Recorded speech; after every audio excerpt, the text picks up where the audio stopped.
A nossa história começa no ano de 1500, quando Pedro Álvares Cabral arribou a Porto Seguro.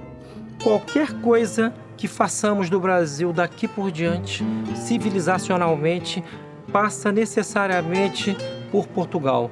Eu digo isto aqui do Castelo de São Jorge, ao fundo está o Rio Tejo, com uma visão simplesmente divinal.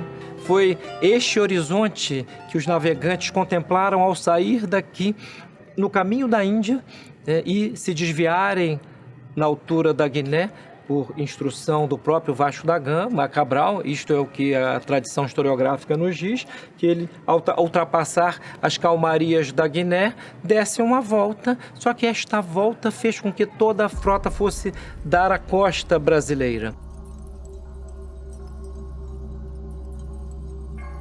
E o escrivão da frota, que se dirigia à Índia, ao sair de Lisboa, lavrou a certidão de nascimento do que veio a ser o Brasil.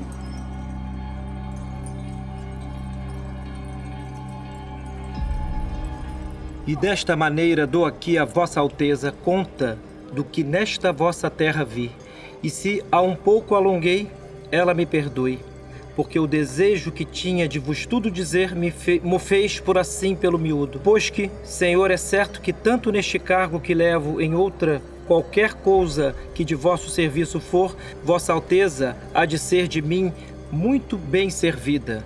A ela peço que, por me fazer singular mercê, mande vir da ilha de São Tomé a Jorge de Osório, meu genro, o que dela receberei com muita mercê.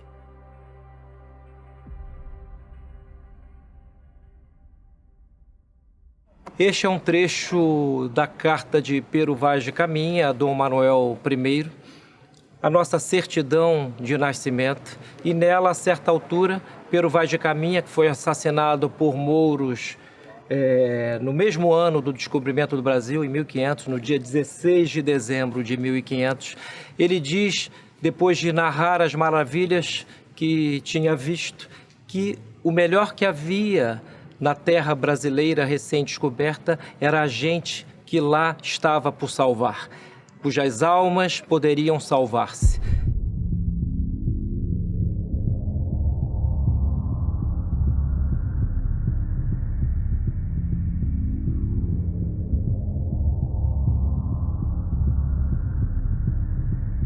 Nós podemos escrever o fato de o Brasil ter sido descoberto por estes navegantes algo que se inscreve numa fieira de façanhas portuguesas. Nunca será demasiado encarecer esta façanha extraordinária, perto da qual não só uma façanha de navegação, mas uma façanha geopolítica que eu reputo uma das maiores da história a partir do Renascimento.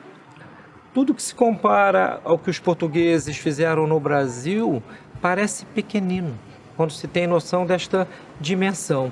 Nós não podemos esquecer que no século XVI, segunda metade do século XV, no século XVI, época das grandes navegações, dos grandes descobrimentos, a população de Portugal muito provavelmente não excederia 1 milhão de habitantes ao todo, e, no entanto, Portugal se fez ao mar.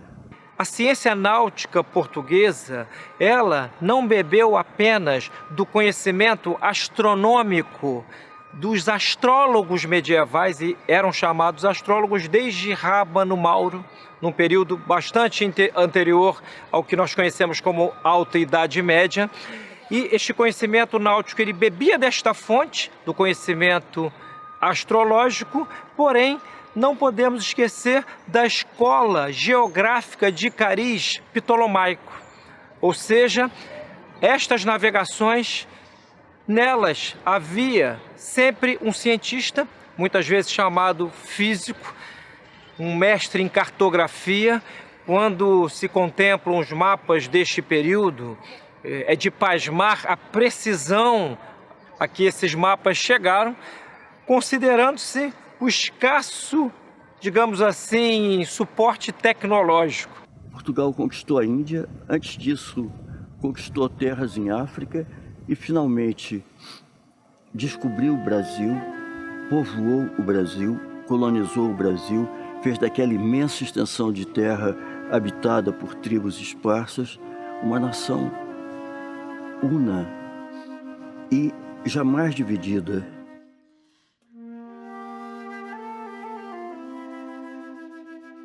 Eu, pessoalmente, não creio que a descoberta do Brasil tenha sido deliberada. Por outras palavras, que o fato de Pedro Álvares Cabral ir ter a terra que ele chamou primeiro de Santa Cruz tenha sido uma formalidade decidida em Lisboa, vamos lá tomar posse de uma terra que nós sabemos que está lá. Há historiadores que defendem esta tese. A mim me parece muito pouco provável, antes diria que foi casual. E uma das provas materiais do sentido ocasional desta descoberta é que Cabral não levava em sua poderosa esquadra padrões de pedra para demarcar, como era então hábito fazer, que aquela terra, quando os portugueses saíam a descobrir terras, sempre levavam esses marcos para escrever ali que aquela terra fora achada em nome del rei, fulano de tal, etc. Cabral não levou. E isto ocasionou algo extraordinário, que foi o seguinte: o primeiro marco brasileiro é um cruzeiro, é uma cruz feita de pau-brasil, né?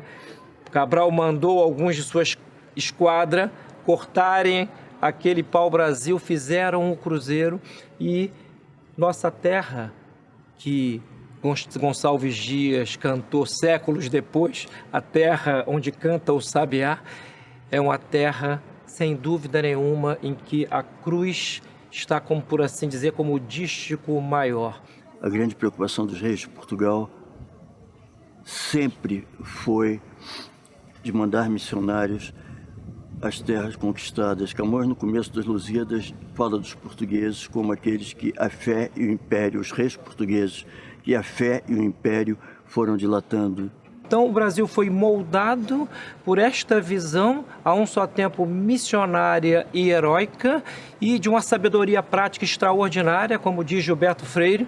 Os portugueses conseguiram a façanha de manter a sua América una, ao passo que a América espanhola espatifou-se, esfacelou-se. Então, quando olhamos para o tamanho do Brasil atual, o Brasil tem um dos territórios de maior dimensão do mundo até hoje. Isto é obra de uma sabedoria prática que, sem dúvida nenhuma, é filha da fé. A fé, neste sentido católico, é algo que unifica, né? Dá um sentido de unidade. Este sentido de unidade é estético, ele é político. Então, quando fazemos esta referência, isto não implica que estamos a negar as outras influências que moldaram o Brasil, né? Os africanos, que foram terrivelmente escravizados, os índios, que deram inclusive vários nomes a bairros e cidades brasileiras. A quantidade de topônimos indígenas é incomensurável no Brasil, mas o povo que nos deu a língua, nos deu a alta cultura e nos deu a religião foi Portugal, foi o povo português.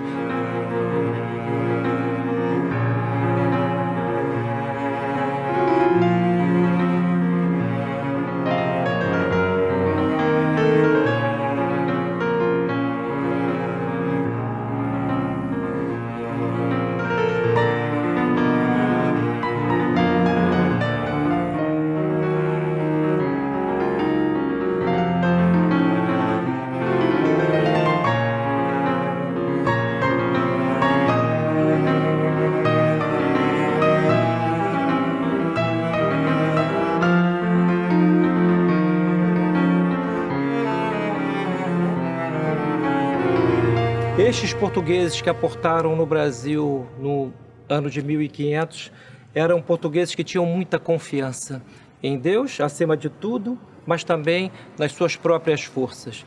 Vale fazer a referência aqui a Santo Tomás de Aquino, um grande autor de uma época anterior, que dizia que a confiança é uma esperança fortalecida por inabalável convicção. E como há de ser uma convicção inabalável se não for fundada em Deus?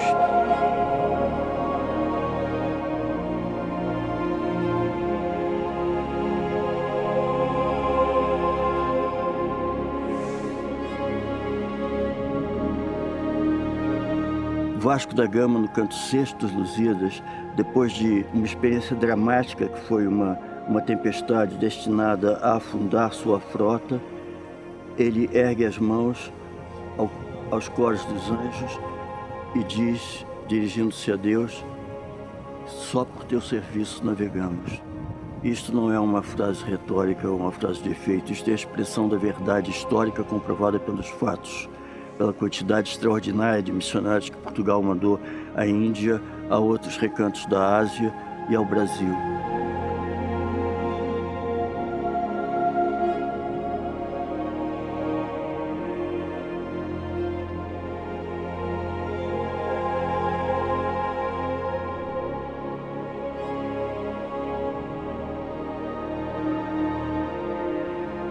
No século seguinte, no século XVI, no período em que Portugal esteve sob um rei espanhol, o rei de Portugal, entre 1580 e 1640, foi o mesmo rei de Castela e de outros reinos espanhóis, e Espanha, o que mais tarde veio a chamar-se Espanha, essa congélia de reinos peninsulares, com exceção de Portugal, estava em guerra com os Países Baixos, que eram uma terra de calvinistas, e os holandeses, em tudo que podiam, prejudicavam os portugueses.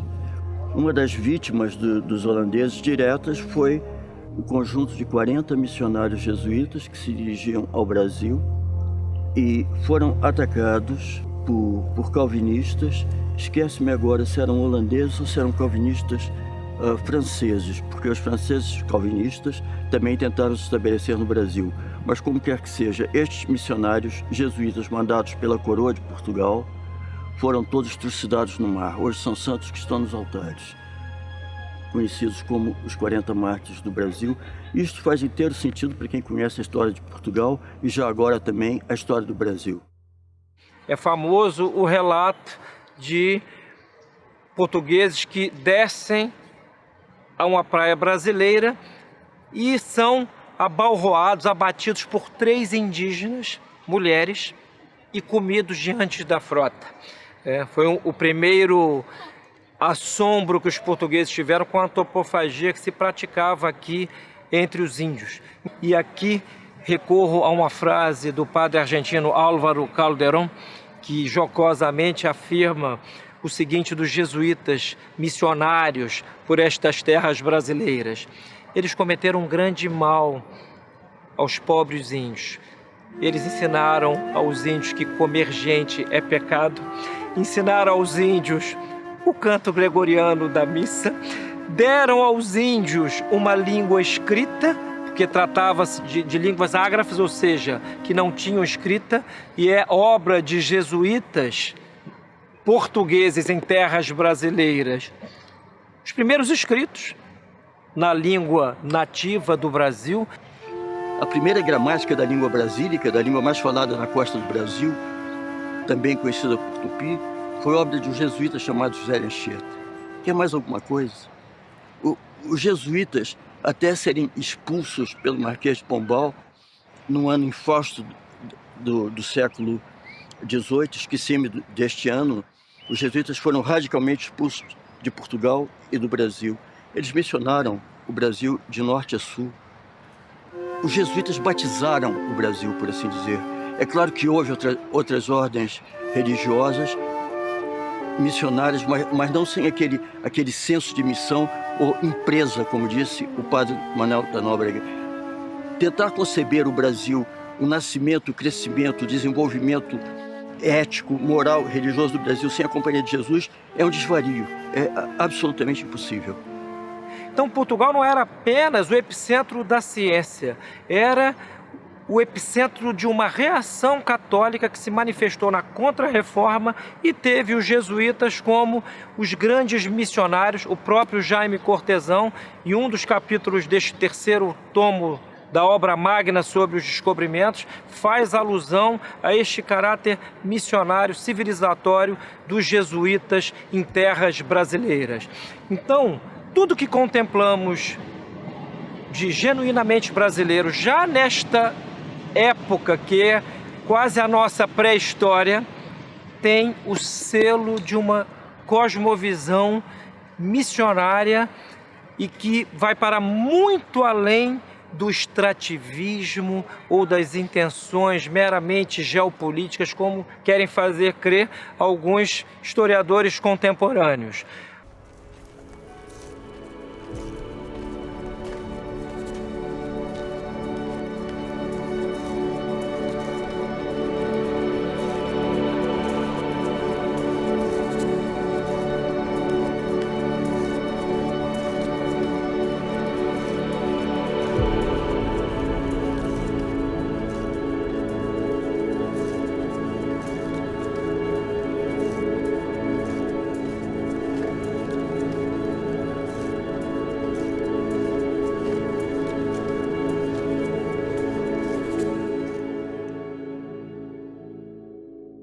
Quando um brasileiro faz o sinal da cruz, mais do que simplesmente prestar reverência ao mistério, ele presta reverência à civilização. Uma civilização que remonta a mais de 2000 anos, mas que, em Portugal, encontrou um modo específico de ser, de estar no mundo, um modo único, modo este que se espraiou para todas as manifestações da cultura. Quando se fala aqui, quando se diz de cultura, está-se a fazer referência ao cultivo do espírito, ou seja, aquilo que, ao ser cultivado, espraia-se pelo tempo e, no caso brasileiro, é absolutamente necessário termos em vista que a nossa visão de mundo foi moldada pela cruz e pela espada, mas pelo modo português de empunhar a espada e fazer o sinal da cruz.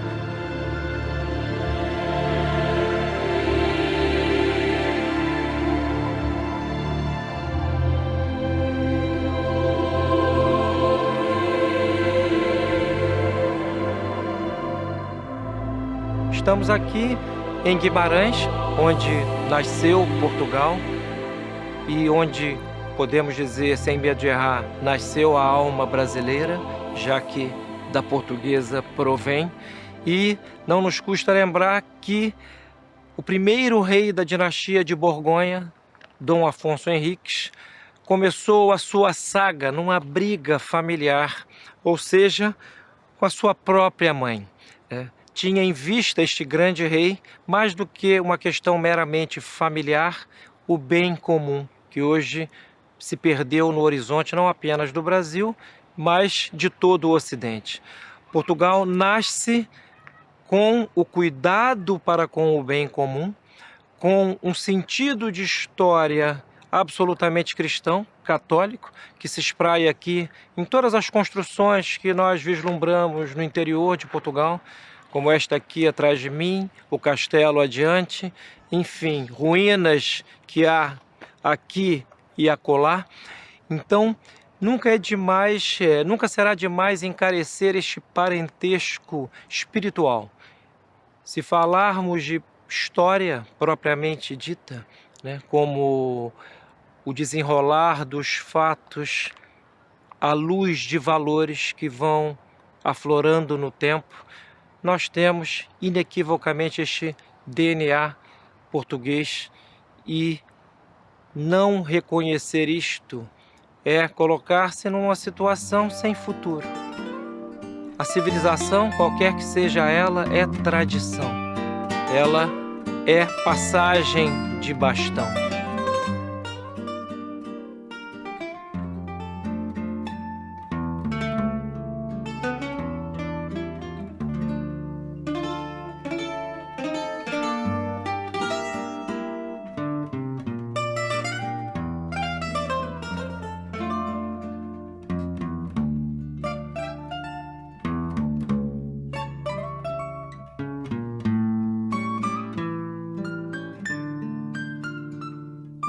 E tu, nobre Lisboa, que no mundo facilmente das outras és princesa, que edificada foste do Facundo, por cujo engano foi Dardânia acesa, tu, a quem obedece o mar profundo, obedeceste à força portuguesa, ajudada também da forte armada que das boreais partes foi mandada.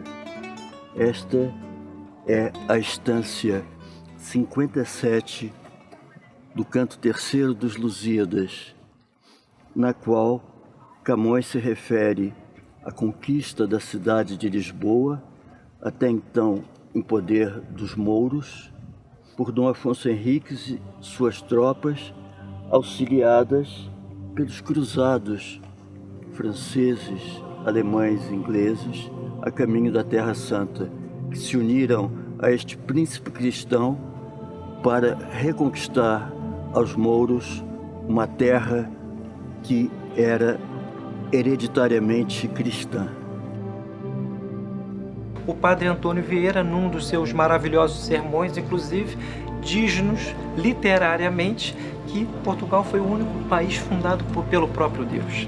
Ou seja, Dom Afonso Henriques tem este vislumbre em que Cristo aparece para ele e lhe diz que vá ao campo de Opique, combater contra 5 reis sarracenos e uma minoria absoluta. Pensemos o que era uma batalha medieval, né? Eram escaramuças homem a homem. É um verdadeiro milagre a vitória portuguesa. Eu estou referindo este fato aqui neste lugar onde leio e falo, porque este é o Castelo de São Jorge, que está edificado no centro de Lisboa e foi uma edificação dos mouros que aqui estiveram durante 5 séculos e foram expulsos por Dom Afonso Henriques, como refere Camões nesta instância, no ano de 1147. Estas pedras que me rodeiam são pedras veneráveis que já viram séculos e séculos de história portuguesa, desde os tempos em que grande parte da Península Ibérica ainda estava subjugada por sarracenos, por mouros. Terras estas que foram reconquistadas pelos cristãos progressivamente, e foi Dom Afonso Henriques que reiniciou a reconquista de grande parte do território que veio a ser Portugal.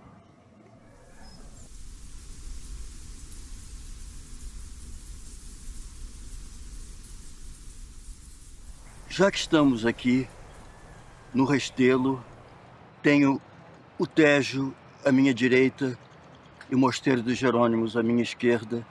Eu penso que não seria absolutamente deslocado começar lendo aquelas 4 instâncias do canto quarto dos Lusíadas, em que Camões começa a narrar a partida, as cerimônias que precederam a partida de Vasco da Gama. Já no porto da ínclita Uliceia, com alvoroço nobre e com desejo, onde o licor mistura e branca areia, com salgado Netuno o doce Tejo, as naus prestes estão, e não refreia temor nenhum o juvenil despejo, porque a gente marítima e a de Marte estão para seguir-me a toda parte. Pelas praias vestidos os soldados de várias cores vêm e várias artes, e não menos de esforço aparelhados para buscar do mundo as novas partes. Nas fortes naus os ventos sossegados ondeiam os aéreos estandartes. Elas prometem, vendo os mares largos, de ser no Olimpo estrelas como a de Argos. Depois de aparelhados desta sorte, de quanto tal viagem pede e manda, aparelhamos a alma pela morte, que sempre aos nautas ante os olhos anda. Pelo sumo poder que a etérea corte sustenta só com a vista veneranda, imploramos favor que nos guiasse e que nossos começos aspirasse. Partimos-nos assim do santo templo que nas praias do mar está assentado, que o nome tem da terra, por exemplo, donde Deus foi em carne ao mundo dado. Certifico-te, ó Rei, que se contemplo como fui destas praias apartado, cheio dentro de dúvida e receio, que apenas nos meus olhos ponho freio.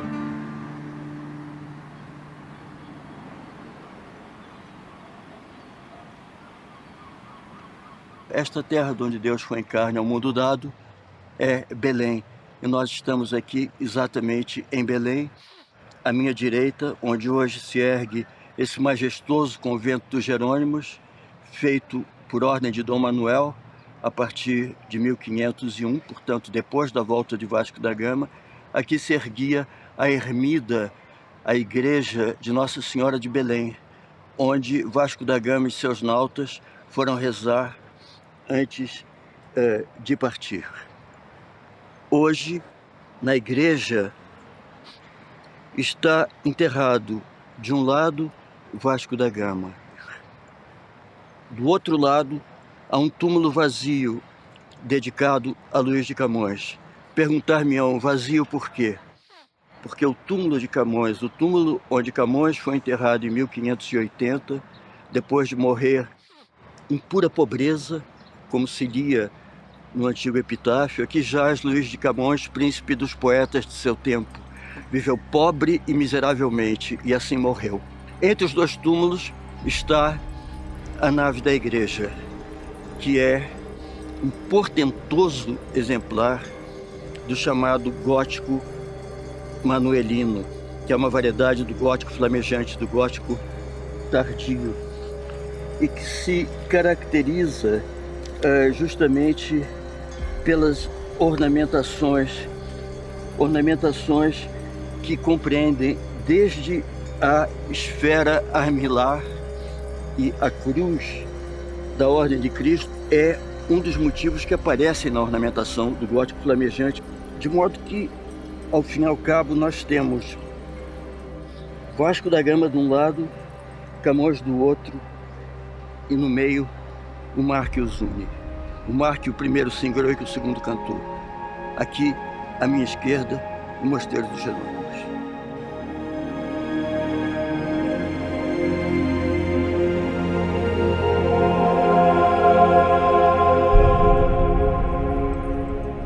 Os Lusíadas, neste sentido, dizem respeito diretamente a nós, porque a história do Brasil imbrica na história de Portugal. Nós somos feitura de Portugal. Nós somos filhos de um povo heróico que se fez ao mar e conquistou uma parte significativa do mundo e descobriu uma parte muito maior do mundo, até então desconhecida da Europa.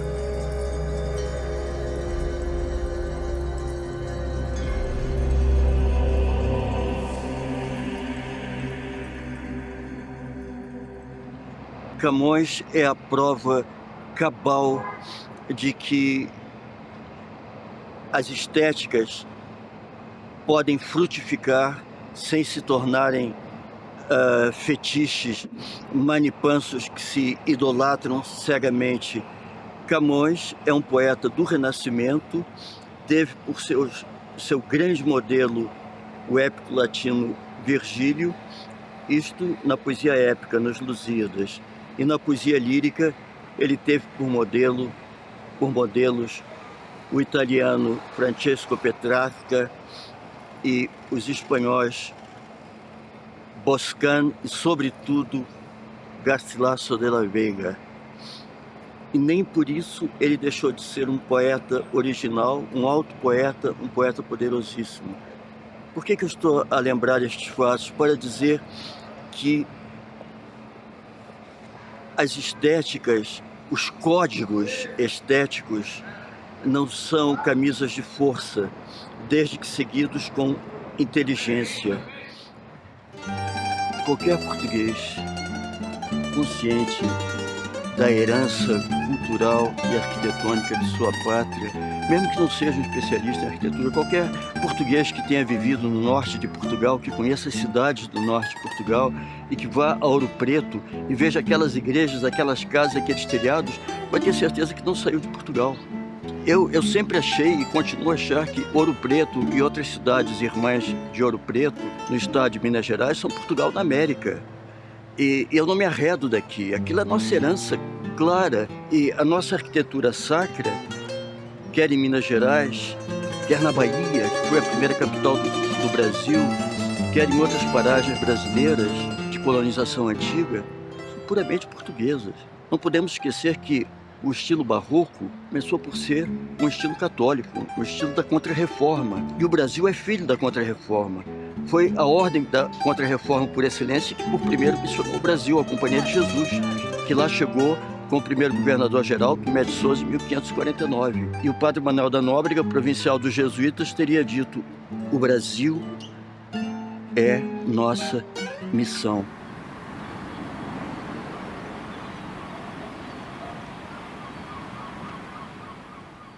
O que nós temos de genuinamente brasileiro é português. Qualquer brasileiro que chegue aqui a Lisboa e suba, por exemplo, ao Castelo de São Jorge, ou vá a qualquer dos miradouros que há aqui nesta belíssima cidade, sente-se em casa, como que intuitivamente.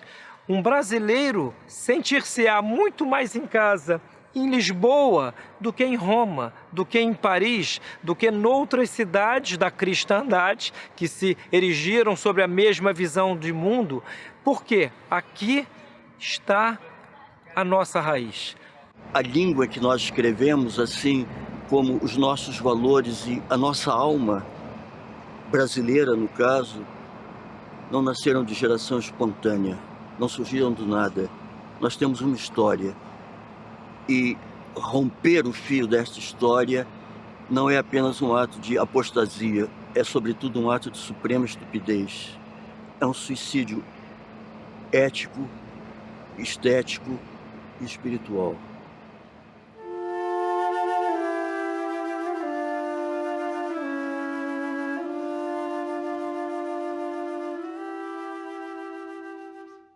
O povo que nos deu a língua, nos deu a alta cultura e nos deu a religião foi Portugal, foi o povo português. Quando se diz que o Brasil mais brasileiro tem a alma portuguesa, estamos a fazer a referência a uma espécie de digital espiritual, né? Aquilo que nos deu a razão de ser, o modo de pensar, o modo de estar, e nós vislumbramos isso nas melhores construções brasileiras, na música. A música, mesmo aquela genuinamente brasileira, como o chorinho, por exemplo, ela tem algo da tristeza do fado português, isto é inegável.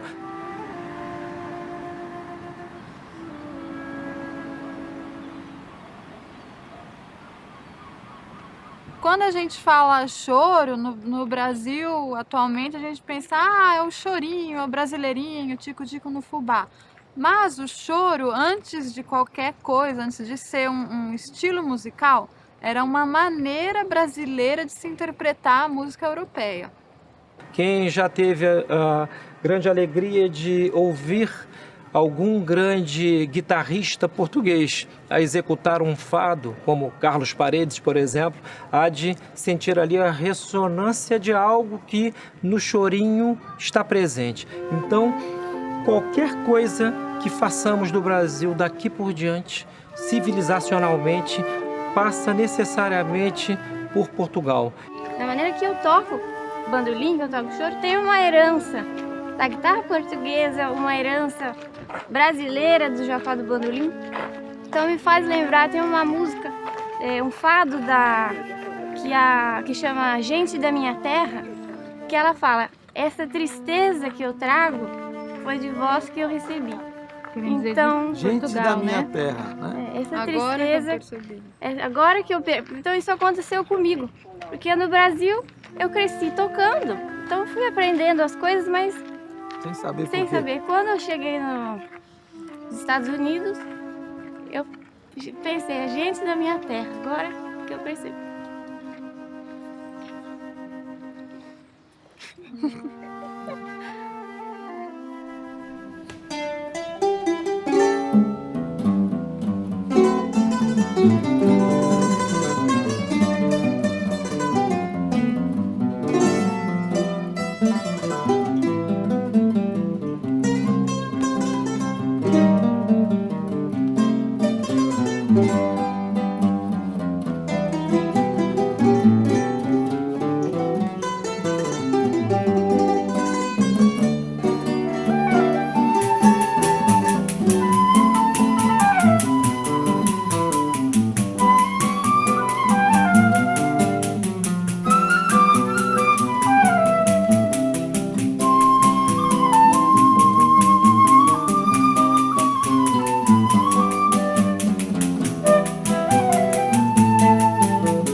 Camões tem a dizer ao Brasil de hoje é o seguinte: cria vergonha, lembra-te de onde vens, lembra-te de quem provens, lembra-te de teus pais, não desmereças o teu legado. Basicamente é isso. Nós descendemos de heróis. E o Brasil hoje em dia, sempre para lembrar Camões, está metido na vileza de uma austera, apagada e vil tristeza. É o que Camões disse de Portugal ao voltar da Índia com seu canto pronto, encontrar o reino à beira da catástrofe, que aliás não deixou de vir poucos anos depois. Portugal conhece neste período a sua glória, ou seja, os séculos XV e XVI são séculos que demarcam os descobrimentos de maneira definitiva, mas também são séculos em que Portugal conquista Oriente e Ocidente. Como diz Manuel Bandeira no soneto que nunca é demasiado encarecer, foi o povo que plantou a cruz em cada continente. Estes versos dizem muito do Brasil que se perdeu, do Brasil que foi levado de roldão por ideólogos que nas últimas décadas fizeram desaparecer do horizonte histórico Portugal. E com isto estragaram 3 ou 4 gerações que não se identificam mais com esta herança lusa e católica. Eu penso que é isso que Camões diria. Lembra-te de quem são teus pais, lembra-te de onde vens, cria vergonha na cara, tu descendentes de heróis que eram também cristãos. E parece que isso tudo está mais ou menos esquecido nos dias que correm no Brasil. Quem é o brasileiro contemporâneo? O que é o Brasil contemporâneo? Qual é a música do Brasil contemporâneo? O brasileiro contemporâneo é um ser cujo futuro é duvidoso porque o passado foi apagado culpavelmente. Então, dizer isto em Lisboa emociona qualquer um que tenha um mínimo de sentido histórico, e dizer isto em Lisboa é dizer algo com esperança. A esperança, diz Santo Tomás de Aquino, é uma espécie de confiança, e a confiança também é uma espécie de esperança. Ambas são atitudes perante o mundo que pressupõem um amor a Deus. O Brasil é filho do amor a Deus porque é filho daquela nação, ou seja, esta em cujo solo piso agora, que segundo o padre Antônio Vieira, no magnífico sermão, foi fundada pelo próprio Deus, a única fundada pelo próprio Deus, porque Dom Afonso Henriques teve aquela visão de Cristo que o mandou combater 5 reis muçulmanos no campo de Ourique.